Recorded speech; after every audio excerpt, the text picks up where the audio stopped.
12 completions, 3 touchdowns, and a dominant performance that had everyone questioning the Browns' quarterback depth chart.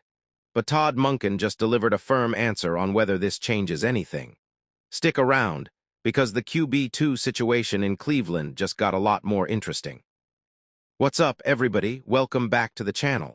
Today we're breaking down Todd Monken's comments on Shedeur Sanders' backup role after Dillon Gabriel put together a huge performance in the Browns' preseason finale.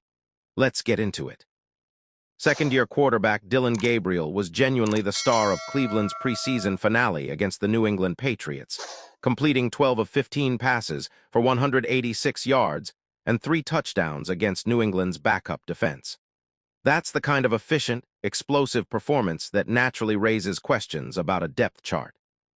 Some suggested Gabriel's showing could cause first-year Browns head coach Todd Monken to have second thoughts about naming second-year pro Shedeur Sanders the team's primary backup behind starter Deshaun Watson. Following Cleveland's 37-13 win, Monken was directly asked whether Thursday night's performance impacted his current thinking on the QB2 spot. "No, I don't see it that way," Monken answered plainly, according to the Browns' official website. Monken had actually made his stance clear all the way back from spring workouts through last week, consistently positioning Gabriel as the team's third-choice option. The 2025 third-round draft pick was never truly given an opportunity to compete directly alongside Watson and Sanders for the starting job. That said, this doesn't necessarily mean Monken is ready to move on from Gabriel entirely before rosters have to be cut down to 53 players this Sunday at 6 p.m. Eastern. "He's a prideful guy, he's had a lot of success in his career, and all he does is prepare," Monken said about Gabriel. "That's all he does, comes to work every day, prepares like a pro. You can see he can really operate. I mean, he gets it. He gets what we want to do. He has a certain confidence about him when he takes the field, and I'm fired up. It's like having a coach." That's genuinely high praise, even while confirming Gabriel remains behind Sanders on the depth chart. It suggests Monken values Gabriel's overall presence and professionalism, even if the starting competition itself wasn't close. Now let's talk about another wrinkle in this quarterback room. Some evaluators actually view 2026 sixth-round draft pick Taylen Green as a more exciting long-term prospect than Gabriel. Green completed 5 of 7 passes for 27 yards on Thursday night, while also rushing for a team-high 66 yards on 8 carries, showing off some genuine dual-threat ability.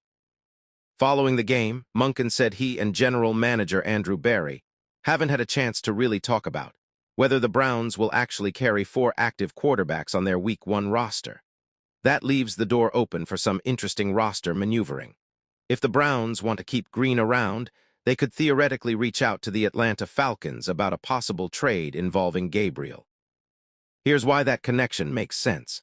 The Falcons' current quarterback situation is genuinely messy right now, and first-year Falcons head coach Kevin Stefanski actually favored Gabriel over Sanders throughout much of 2025 during his time as Cleveland's head coach.